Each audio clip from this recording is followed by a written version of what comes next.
Komunistyczne władze używały nie tylko karabinu, ale i pędzla. Polscy artyści czynnie wsparli komunistyczny reżim, zohydzając żołnierzy podziemia. Propagandowe plakaty miały niszczyć ich pamięć i robiły to. W dzisiejszym filmie ujawniamy prawdę o polskich artystach, którzy stanęli po stronie komunistycznych oprawców. Dowiecie się, jak kłamstwo tych pierwszych zostało nagrodzone, a bohaterstwo tych drugich zniszczone. Jeśli spodoba się Wam mój film, udostępnijcie go znajomym, dajcie łapkę w górę, kliknijcie subskrybuj, a także wesprzyjcie mój kanał, za co z góry dziękuję. Złotymi patronami kanału są pan Andrzej Maciejewski z Alaski, Kancelaria Prawnicza Macieja Ordona w Chicago, pan Patryk Krupiński z Luksemburga, a także Centurion Finance ASI, spółka akcyjna.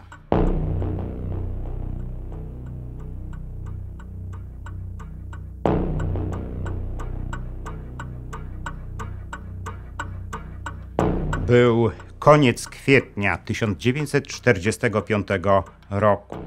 Włodzimierz Zakrzewski z pracowni plakatów propagandowych Głównego Zarządu Polityczno-Wychowawczego w Łodzi kończył pracę nad plakatem, który zatytułował „Olbrzym i zapluty karzeł reakcji”. Nie był to pierwszy plakat propagandowy Zakrzewskiego, ale to on stał się jego najbardziej znanym plakatem. Głównie dlatego, że skutecznie zohydzał on działające w kraju podziemie, które komunistyczne władze zamierzały zniszczyć. Na plakacie tym Zakrzewski przedstawił dużego żołnierza idącego w pozycji do ataku z prawej strony w lewo, czyli dokładnie ze wschodu na zachód. Ten żołnierz był ubrany w mundur polowy i rogatywkę polową, które były wtedy na umundurowaniu żołnierzy Wojska Polskiego. W rękach żołnierz trzymał karabin. Po jego prawej stronie znajdowała się niewielka postać, ubrana na czarno z zawieszoną na piersi tabliczką Armia Krajowa. Ta niewielka postać wyraźnie machała rękami i pluła. U dołu plakatu Zakrzewski umieścił napis „Olbrzym i zapluty karzeł reakcji”. Na pierwszy rzut oka Olbrzym był postacią pierwszoplanową plakatu, a karzeł postacią drugoplanową. Ale tak wcale nie było. To karzeł był postacią pierwszoplanową, bo to on od razu zwracał uwagę wszystkich.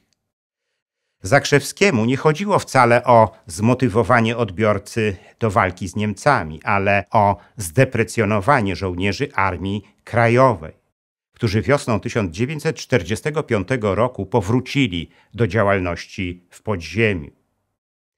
Taka metoda narracji była metodą stosowaną wcześniej przez sowieckich artystów trudniących się sztuką propagandową. Urodzony w 1916 roku Włodzimierz Zakrzewski podstaw swojego zawodu nauczył się przed wojną w Szkole Sztuk Zdobniczych i Malarstwa w Warszawie. Tyle tylko, że Zakrzewski wojnę spędził w Związku Sowieckim, gdzie tworzył plakaty o tematyce czysto propagandowej. Po powrocie do kraju pełnił funkcję kierownika pracowni plakatu frontowego Ludowego Wojska Polskiego, a potem został profesorem Warszawskiej Akademii Sztuk Pięknych. Po roku 1956 Zakrzewski porzucił plakat propagandowy i poświęcił się postimpresjonistycznemu malarstwu. Gdy był już twórcą o ugruntowanej renomie, wstydził się swojej dawnej propagandowej twórczości. Jego sztandarowe dzieło, zohydzające żołnierzy Armii Krajowej, z pewnością zostałoby zapomniane, ale tak się nie stało. Gdy na początku lat 80. emigracyjne wydawnictwo Spotkania opublikowało książkę „Zapluty karzeł reakcji. Wspomnienia akowca z więzień PRL” autorstwa Piotra Woźniaka, byłego żołnierza Armii Krajowej i stalinowskiego więźnia, zdjęcie znanego plakatu Zakrzewskiego znalazło się na jej okładce. Dzięki temu plakat Zakrzewskiego otrzymał niejako od losu nowe życie. Pracownia Plakatów Propagandowych Głównego Zarządu Polityczno-Wychowawczego Wojska Polskiego powstała w sierpniu 1944 roku w Lublinie. Zorganizował ją znany przedwojenny rysownik i karykaturzysta Karol Baraniecki, któremu pomagał w tym zadaniu Stanisław Lach, kolega po fachu. W tym dwuosobowym składzie pracownia ta zaczęła przygotowywać plakaty propagandowe na potrzeby Polskiego Komitetu Wyzwolenia Narodowego i wojska. Ale niebawem w pracowni pojawił się kolejny twórca, który postanowił oddać swoje artystyczne umiejętności komunistycznej władzy. Był nim właśnie Włodzimierz Zakrzewski. Z chwilą przybycia Zakrzewskiego pracownia została rozbudowana. Zakrzewski zatrudnił w niej 10 żołnierzy i nauczył ich podstaw tworzenia plakatu propagandowego. W styczniu 1945 roku pracownia została przeniesiona do świeżo wyzwolonej przez Armię Czerwoną Łodzi. Polityczny nadzór nad nią sprawował wówczas podpułkownik Mieczysław Wągrowski, szef oddziału propagandy Głównego Zarządu Polityczno-Wychowawczego Wojska Polskiego. W Łodzi do pracy w pracowni zaczęli zgłaszać się kolejni artyści. Znaleźli się wśród nich m.in. Jan Kulikowski i Mieczysław Tomkiewicz. Potem dołączyli do nich Antoni Biłas, Jerzy Cieślak, Tadeusz Trepkowski, Ryszard Kozakiewicz, Łukasz Niewisiewicz, Ryszard Kulm, Wiesław Lange, Adolf Bobrowski, Ignacy Widz, Paweł Grzankowski i Edyta Nacht. Wiosną 1945 roku w przygotowywanych przez pracownię plakatach zaczęła dominować tematyka walki z podziemiem. Plakat Zakrzewskiego, olbrzym i zapluty karzeł reakcji, był tego najlepszym dowodem. Ale w pracowni przygotowywano także afisze i druki propagandowe, które nawoływały do zaostrzenia walki z podziemiem. Ich cechą wspólną była ogromna siła wyrazu i niezwykle silne emocjonalne oddziaływanie na odbiorcę, co wymagało od ich autorów głębokiego osobistego zaangażowania.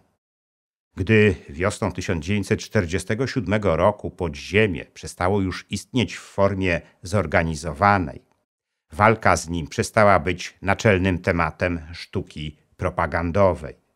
Teraz miała ona przybliżać Polakom najważniejsze idee socjalizmu. Dlatego podejmowana przez nią tematyka stała się bardziej różnorodna.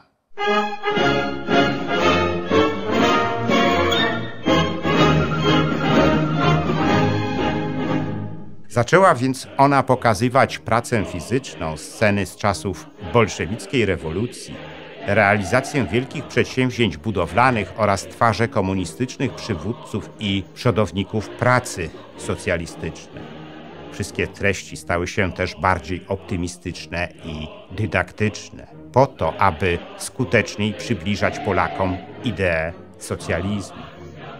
Z założenia sztuka propagandowa miała odzwierciedlać ówczesną rzeczywistość, ale bez ujawniania indywidualnych cech jej twórców.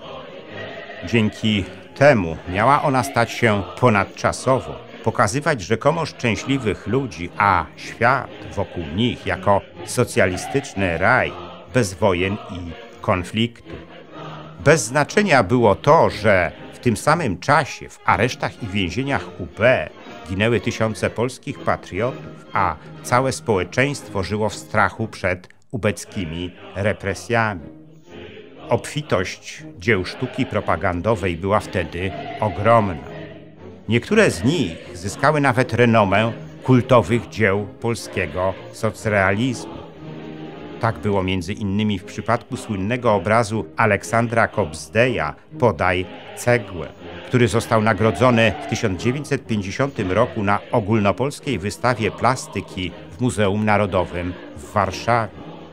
Tak było również w przypadku plakatu Tadeusza Gronowskiego, znanego przedwojennego grafika, malarza i architekta, który opracował plakat zatytułowany „Szybko odstawiamy zboże państwu”. Na tym plakacie Gronowski przedstawił rozradowaną młodzież ze szturmówkami i plakatem Bieruta, która jedzie do skupu, aby jak najszybciej dary ziemi oddać umiłowanej władzy. Tak było również z plakatem Lucjana Jagodzińskiego zatytułowanym „Sojusz robotniczo-chłopski źródłem siły Polski Ludowej. Z pracy naszych rąk rośnie i potężnieje ojczyzna”. Jagodziński był również znanym przedwojennym artystą, ale po wojnie nie miał żadnych zahamowań, aby oddać swój talent komunistycznej władzy. Ale tak było również w przypadku Juliusza Krajewskiego, autora plakatu „Towarzysz Bierut wśród robotników”. Krajewski wraz z żoną Heleną Malarewicz-Krajewską należeli do ścisłej czołówki polskich twórców bezgranicznie oddanych budowie socjalizmu. Zresztą przez wiele lat Krajewski był prezesem Związku Polskich Artystów Plastyków i to on narzucał ton socjalistycznego realizmu w sztuce. Tak było również z dziesiątkami innych polskich artystów, którzy po roku 1944 oddali się do dyspozycji komunistów, zwalczających podziemie, szukających wrogów i szkodników oraz wychwalających przymioty chłopsko-robotniczej Polski. Gdy skończył się stalinizm, wielu twórców sztuki propagandowej natychmiast się przebranżowiło, zmieniając zarówno formę, jak i język swojego artystycznego przekazu. Włodzimierz Zakrzewski, twórca kultowego plakatu „Olbrzym i zapluty karzeł reakcji”, został postimpresjonistą, ale nadal cieszył się uznaniem komunistycznych władz. Zmarł w 1992 roku w Warszawie jako szanowany twórca. Nie chciał pamiętać o swojej haniebnej twórczości z czasów walki z antykomunistycznym podziemiem. Nie czuł też żadnej winy ani potrzeby skruchy. Dzisiaj jego rodzina kontynuuje artystyczne tradycje. Jego syn Włodzimierz Jan Zakrzewski także jest szanowanym artystą, którego prace eksponowane są nie tylko w Polsce, ale i na świecie. On również nie pamięta o tym, co robił jego ojciec w czasach, gdy ginęły tysiące żołnierzy podziemia w beznadziejnej walce o suwerenną Polskę, a kolejne tysiące z nich zostało zakatowanych w śledztwach prowadzonych przez urzędy bezpieczeństwa. Podobnie było z wieloma innymi twórcami propagandowej sztuki. Tworzyli dalej, ale już zupełnie inaczej. W przypadku autorów propagandowych plakatów wielu z nich stało się twórcami tzw. polskiej szkoły plakatu, która dzisiaj ceniona jest na całym świecie. Modelowym tego przykładem był Wojciech Fangor, autor takich plakatów jak „Matka Koreanka” i „Lenin w Poroninie”. Fangor wyjechał do Stanów Zjednoczonych, gdzie tworzył i wykładał na wielu uczelniach artystycznych. Został twórcą światowej klasy, mającym między innymi na swoim koncie indywidualną wystawę w nowojorskim Muzeum Guggenheima. Do Polski powrócił w 1999 roku i posypał się na niego grad orderów, niczym na bohatera narodowego. W 2008 roku minister kultury i dziedzictwa narodowego Bogdan Zdrojewski odznaczył go złotym medalem zasłużony kulturze Gloria Artis, który to medal nadaje się osobom wybitnie zasłużonym na polu ochrony kultury i dziedzictwa narodowego. W 2009 roku samorząd województwa mazowieckiego uhonorował Fangora nagrodą imieniem Cypriana Kamila Norwida, której celem jest promocja wybitnych artystów tworzących na Mazowszu. A Fangor po swoim powrocie z Ameryki zamieszkał w Błędowie na Mazowszu. W styczniu 2011 roku prezydent Bronisław Komorowski odznaczył Fangora Krzyżem Komandorskim z Gwiazdą Orderu Odrodzenia Polski, który jest drugim co do ważności polskim odznaczeniem państwowym. Fangor nie miał też żadnych problemów z tym, aby otrzymać lukratywny kontrakt. Za niebotyczną kwotę władze Warszawy zleciły mu w 2007 roku opracowanie projektu 7 stacji drugiej linii warszawskiego metra. Fangor został też bohaterem jednego z odcinków cyklu dokumentalnego Polnische Plakatkunst w reżyserii Roberta Lausa.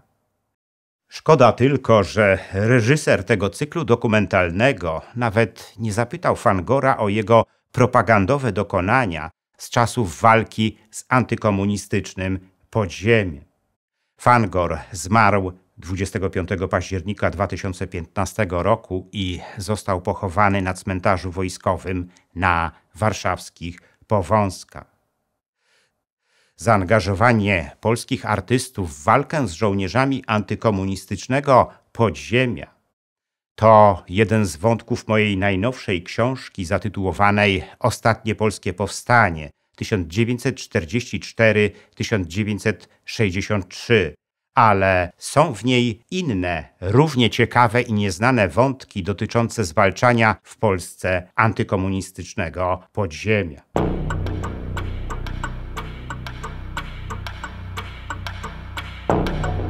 Jest już do nabycia moja najnowsza książka Ostatnie polskie powstanie. Ta książka dotyczy antykomunistycznego podziemia. Dowiecie się z niej o tych aspektach jego funkcjonowania, o których jeszcze nie mieliście okazji usłyszeć.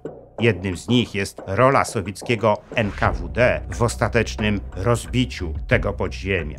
Zachęcam do zakupu tej książki. Każdy kupujący otrzyma ją z moim autografem. Dziękuję za liczne komentarze moich filmów i wpłaty. W sposób szczególny chciałbym podziękować złotym patronom, którymi są pan Andrzej Maciejewski z Alaski, Kancelaria Prawnicza Macieja Ordona w Chicago, pan Patryk Krupiński z Luksemburga, a także Centurion Finance ASI, spółka akcyjna, a także srebrnym patronom, wśród których są panowie Dariusz Kwoka, Dariusz Wietrzykowski, Arkadiusz Strykowski, Bartosz Filip Cichy, Sebastian Nastarowicz, Zbigniew Foryś, Bartłomiej Biegała oraz Kongres Polonii Kanadyjskiej z okręgu Toronto, Stowarzyszenie Nasza Polonia z Australii i firma informatyczna Sagitum S.A. Dziękuję również pozostałym patronom, gdyż każda kwota wsparcia jest dla mnie ważna.